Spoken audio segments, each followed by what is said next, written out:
What is going on, guys? Welcome back to Talking Jets with Tigo. My name is Tigo, and today we have to address something that a lot of fans aren't ready to have a conversation about, and that's free agency.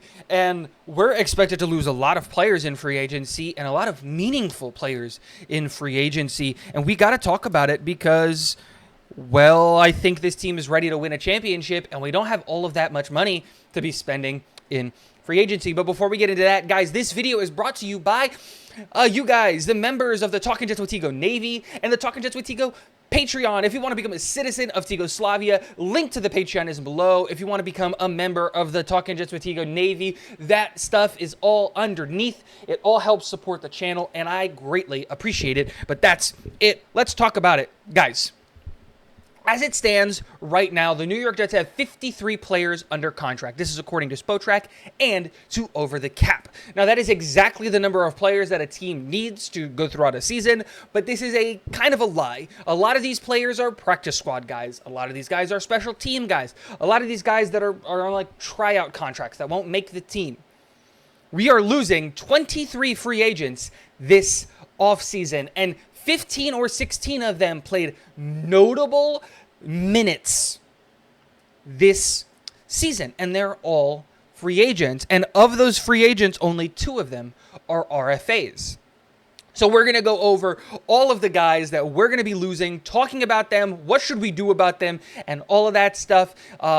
We're going to be going over other free agents later on throughout this process. I want us to start evaluating these guys sooner rather than later with free agency coming up and coming soon. We should know who's out there. We should know who we should want to target, especially with the decision on a quarterback coming really soon, because if the Jets get a quarterback, we immediately have to pivot to making this team better through free agency. Who are we going to lose? Who are we going to keep? And all of those things. Let's start on the offensive side with the most important position on the football field, the quarterback. We're going to be losing Joe Flacco and Mike White, and I think both of those guys are going to walk. The great thing is that these guys are going to add to the compensatory pick formula. We're going to be losing Joe Flacco and Mike White. Both guys are going to be going to another team. I don't know where Joe Flacco is going to go, but I really think that Mike White wants an opportunity to compete. I don't know if the Washington Commanders are going to be able to convince a big-name free agent to come to the Washington Commanders right now. That seems like a match made in heaven. Mike White going there and competing with Sam Howell and maybe like a Jacoby Brissett or something along those lines for a starting job and have an opportunity there. I just think he's not going to be worth the money to bring back, especially when you take into consideration we can find backup quarterbacks in this league for $1 million, and Zach is going to be the backup to whatever veteran. We're paying him $10 million no matter what, and so it makes just too much sense. Then we go to the running back room. We have 3 running backs under contract, our big 3, but we are expected to lose James Robinson and Ty Johnson. I expect both of these guys to come back. James Robinson is an RFA, which means that we can tender him, which means that if a team wants to sign him, they're going to have to give up some type of compensation or something along those lines. And then Ty Johnson probably is back on a 1-year minimum deal, 1 year, $1 million, just like he was last year. The wide receiver room, ironically, pretty good. We're only losing 1 wide receiver to free agency. That's Jeff Smith. You probably bring him back on a competition contract, but I doubt it. You probably just let him hit free agency, let him hit the compensatory pick model. Some team is going to be interested in him for his special teams prowess. And there's a lot of guys that we have on the team that I kind of like, that I want to see what they could become. Rodney Adams, Irvin Charles, practice squad guys that I think might have an opportunity to take the next step and fill that bottom end of our wide receiver room. Here's where it gets interesting. The offensive line, we're going to lose 8 offensive linemen. George Fant, Connor McGovern, Lauren Duvernay-Tardif, Dan Feeney, Nate Herbig, Cedric Ogbehe, Mike Rebers, and Greg Senat. All guys that are supposed to be free agents. And none of these guys Greg Senat is a restricted free agent. So we're going to be losing a lot of players. And if you heard those names, a lot of these guys played meaningful reps for the New York Jets throughout the years. George Fant, Connor McGovern, Dan Feeney, Nate Herbig, Cedric Ogbehe, Lauren Duvernay-Tardif. These are all guys that played huge roles with the New York Jets this offseason. And we have to have a conversation because George Fant's going to want to get paid big money, so I doubt he comes back. That's going to be a compensatory pick. Connor McGovern's going to want big money, and I know that we're going to want to bring him back, and the New York Jets should want to bring him back. But is his price going to overshadow what we're going to be able to pay him? That's a real conversation. We're losing 3 interior offensive linemen in Nate Herbig, Dan Feeney, and LDT. All backups, all who played meaningful reps for the team at one point or another. I would target and I would try to bring back Nate Herbig and then draft an interior offensive lineman. Cedric Ogbehe, Mike Remmers, and Greg Senat, all guys that we could see being brought back, mainly just because of the tackle issue that we had last year. We don't know where Elijah Vera Tucker is going to be playing. We don't know what's going on with with Max Mitchell and his blood clots and the things like that. You can't really trust Mekhi Becton 100%. And all of these guys played for the team. And while Cedric Ogbehe's not a perfect guy, I'm not mad if we brought him back to be a backup. So he's the only guy I would target in that room. But I would love for us to draft an offensive lineman in the higher end of the draft, specifically a tackle, and then an interior offensive lineman, maybe in the 3rd, the 4th, or the 5th, to bring in and help replace some of these guys that we're going to lose. Again, a lot of guys that are going to be picked up by other teams, I think, adding to the compensatory pick formula. Now let's transition to the defensive side of the ball, where we're really going to be hurting on the defensive line.